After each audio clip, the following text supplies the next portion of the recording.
Bismillahirrahmanirrahim. Assalamualaikum warahmatullahi wabarakatuh dan salam sejahtera untuk kita semua. Nah, pada pembahasan kali ini kita akan membahas tentang komponen dasar akuntansi.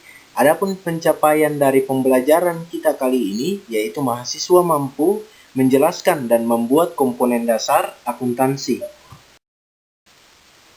Adapun komponen dasar akuntansi yang akan kita bahas pada pembahasan kali ini terdiri atas siklus akuntansi, bukti transaksi, persamaan dasar akuntansi, basis akuntansi, dan juga perlakuan akuntansi. Oke, berbicara tentang komponen dasar akuntansi yang pertama yaitu siklus akuntansi. Siklus akuntansi merupakan serangkaian kegiatan akuntansi yang dilakukan secara sistematis yang dimulai dari pencatatan akuntansi sampai dengan penutupan pembukuan. Serangkaian kegiatan akuntansi yang bisa teman-teman lihat di sini dimulai dari menganalisis transaksi perusahaan, kemudian menyiapkan bukti pembukuan berupa dokumen transaksi. Setelah itu, barulah mencatat akun ke dalam jurnal, kemudian memposting ke buku besar, menyusun neraca saldo, membuat jurnal-jurnal penyesuaian jika ada, kemudian menyusun neraca lajur atau kertas kerja jika diperlukan. Kemudian menyusun laporan keuangan yang terdiri dari laporan laba rugi, laporan perubahan ekuitas, dan laporan neraca. Setelah menyusun laporan keuangan, barulah kita membuat jurnal penutup dan neraca saldo penutup. Setelah itu, kita membuat jurnal penyesuaian kembali atau jurnal balik.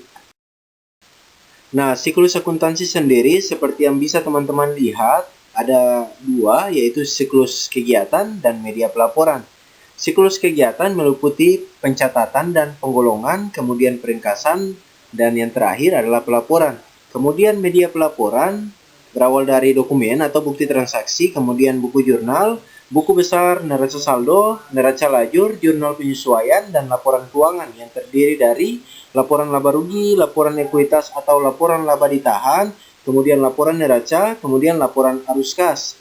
Nah, dalam buku jurnal, kalau yang digunakan dalam perusahaan dagang itu terdiri dari jurnal khusus. Yang pertama, jurnal khusus pembelian, jurnal khusus penjualan, jurnal khusus pengeluaran kas, jurnal khusus penerimaan kas, dan juga jurnal memorial.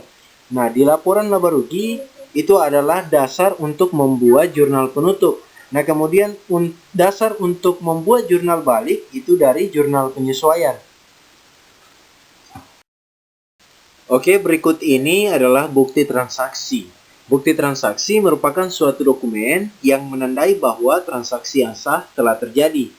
Nah, ada poin penting di sini bagi teman-teman, yaitu akuntansi hanya mencatat objek yang timbul akibat adanya transaksi yang sah. Dalam akuntansi tidak ada transaksi tanpa bukti transaksi. Bukti transaksi dapat berupa faktur penjualan, faktur pembelian, cek, kwitansi, dan lain-lain. Nah, berikut ini adalah contoh dari bukti transaksi. Ada faktur pembelian.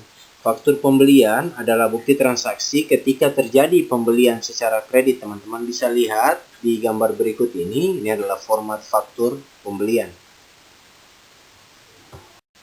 Oke, berikut ini adalah bukti transaksi yang kedua. Contohnya adalah faktur penjualan. Teman-teman bisa lihat format faktur penjualan seperti yang ditampilkan. Nah, faktur penjualan sendiri adalah bukti transaksi yang dibuat ketika terjadi penjualan secara kredit. Nah, berikut ini adalah bukti transaksi berupa cek. Cek sendiri adalah surat perintah untuk menarik sejumlah uang kepada bank yang dituju untuk keperluan tertentu, misalnya di sini membayar utang dagang. Nah, selanjutnya ada bukti penerimaan kas. Bukti penerimaan kas sendiri dibuat untuk transaksi yang terjadi secara tunai, misalnya pelunasan piutang ataukah penjualan tunai.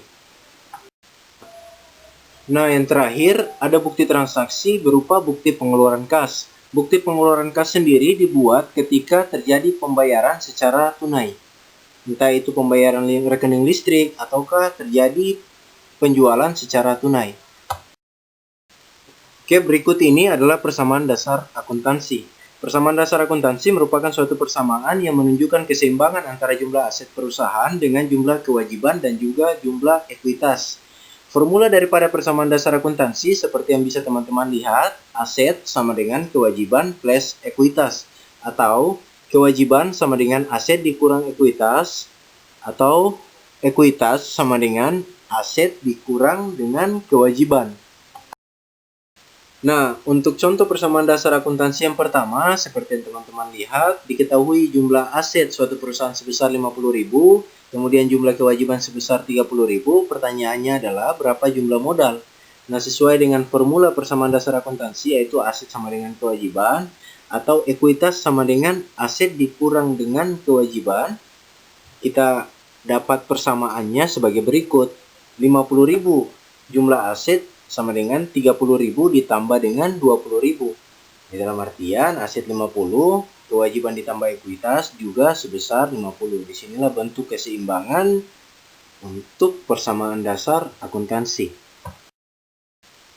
Nah, untuk contoh yang kedua terkait dengan persamaan dasar akuntansi, teman-teman bisa lihat Tuan Aslam mendirikan perusahaan dan untuk itu ia menyetor sejumlah uang sebesar 5 juta sebagai modal awal. Nah, pengaruh transaksi tersebut adalah aset atau harta berupa kas bertambah sebesar 5 juta dan ekuitas juga bertambah sebesar 5 juta. Dengan demikian, persamaan akuntansinya adalah aset sama dengan kewajiban ditambah ekuitas, atau aset sebesar 5 juta sama dengan kewajiban 0 ditambah dengan ekuitas sebesar 5 juta. Nah, dari situlah kita bisa memperoleh keseimbangan antara aset dengan kewajiban sama-sama sebesar 5 juta di tiap sisi masing-masing. Nah, untuk contoh yang ketiga, Tuan Rahman meminjam uang di bank sebesar 3 juta. Pengaruh transaksi tersebut adalah aset berupa kas bertambah sebesar 3 juta, kewajiban berupa utang bank bertambah pula sebesar 3 juta. Dengan demikian, pengaruh persamaan akuntansinya adalah aset sebesar 3 juta sama dengan kewajiban dalam artian utang bank sebesar 3 juta ditambah dengan ekuitas yang jumlahnya 0. Maka diperoleh keseimbangan antara aset dan kewajiban sebesar 3 juta. Oke, untuk contoh yang keempat, Tuan Rahman membeli mobil secara tunai sebesar 2 juta. Pengaruh transaksi tersebut adalah aset berupa kas berkurang sebesar 2 juta dan aset berupa kendaraan bertambah sebesar 2 juta. Dengan demikian, persamaan akuntansinya adalah aset berupa kas bertambah 2 juta ditambah dengan kendaraan sebesar 2 juta sama dengan kewajiban 0 dan ekuitas juga 0. Dalam artian kita memperoleh keseimbangan, tidak ada perubahan sama sekali antara aset dengan kewajiban dan ekuitas yang sama-sama nilainya 0. Nah, untuk contoh yang kelima, perusahaan memperoleh pendapatan sebesar 500.000. Pengaruh atas transaksi tersebut adalah aset berupa kas bertambah sebesar 500.000 dan ekuitas bertambah sebesar 500.000. Dengan demikian, persamaan akuntansinya adalah aset sebesar 500.000 sama dengan ekuitas sebesar 500.000. Nah, untuk contoh yang terakhir terkait persamaan dasar akuntansi, di sini perusahaan membayar gaji sebesar 200.000. Pengaruh atas transaksi tersebut adalah aset berupa kas berkurang sebesar 200.000 dan ekuitas berkurang sebesar 200.000. Dengan demikian, persamaan akuntansinya adalah aset sebesar 200.000 dalam artian berkurang sama dengan ekuitas juga berkurang sebesar 200.000.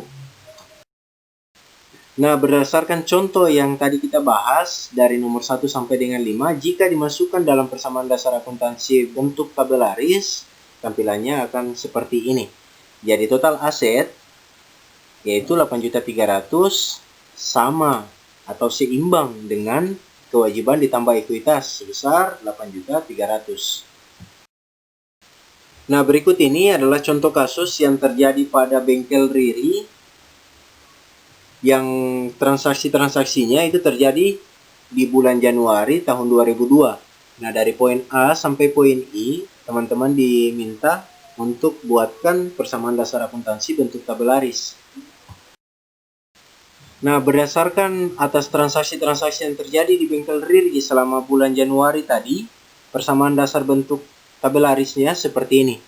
Jadi ada akun kas, ada juga perlengkapan, ada juga peralatan, yaitu unsur aset. Dan totalnya itu 10.550.000. Dan juga di posisi kewajiban dengan ekuitas ada utang dan juga modal. Totalnya juga 10.550.000. Nah, berdasarkan transaksi-transaksi yang terjadi pada bengkel Riri Gentel, kita bisa menghasilkan laporan keuangan seperti di tampilan berikut ini. Ada laporan laba rugi yang terdiri atas pendapatan jasa sebesar 2.600.000, kemudian dikurangi dengan biaya-biaya berupa beban sewa 100.000 dan juga beban perlengkapan sebesar 1.900.000, maka akan memperoleh laba sebesar 600. Laba ini diperoleh dari pengurangan antara pendapatan jasa dikurangi dengan jumlah beban. Selanjutnya ada laporan perubahan ekuitas yang terdiri dari modal per 1 Januari 2002 sebesar 4 juta, kemudian ada laba hasil dari pengurangan antara pendapatan dengan beban sebesar 600.000, kemudian dikurangi juga dengan pengambilan pribadi sebesar 300.000, maka modal akhir per 31 Januari 2002 yaitu sebesar 4.300.000. Nah, untuk laporan keuangan yang terakhir yaitu laporan keuangan neraca. Teman-teman bisa lihat di tampilan berikut ini ada aset dan juga kewajiban dan ekuitas. Total aset harus seimbang dengan total kewajiban dan juga ekuitas sebesar 10.550.000. Nah, berikut ini adalah pembahasan terkait basis akuntansi. Jadi basis akuntansi itu terdiri atas dua, yaitu basis kas dan basis akrual. Basis kas adalah mengakui dan mencatat transaksi keuangan pada saat kas diterima atau dibayarkan. Dan yang kedua, basis akrual. Basis akrual adalah mengakui dan mencatat transaksi atau kejadian keuangan pada saat terjadi atau pada saat perolehan. Nah, berikut ini adalah contoh perbedaan antara kedua basis tadi, antara basis akrual dan basis kas. Misalnya, pada tahun 2009 diterima uang dari pendapatan sewa senilai 9 juta rupiah untuk sewa 3 tahun mendatang. Nah, pendapatan bunga yang masih harus diterima untuk tahun 2009 senilai Rp500.000 dan mengeluarkan kas senilai Rp3 juta. Untuk beban 2 tahun mendatang dan beban yang masih harus dibayar sebesar Rp300.000, maka pendapatan dan beban untuk tahun 2009 untuk kedua basis akuntansi tersebut sebagai berikut. Ya, teman-teman bisa lihat, yang pertama basis akrual, pendapatan sebesar kas diterima senilai 1/3 dikali dengan 9 juta, hasilnya itu 3 juta, ditambah dengan pendapatan yang masih harus diterima sebesar 500.000, jadi total dari pendapatan senilai 3.500.000.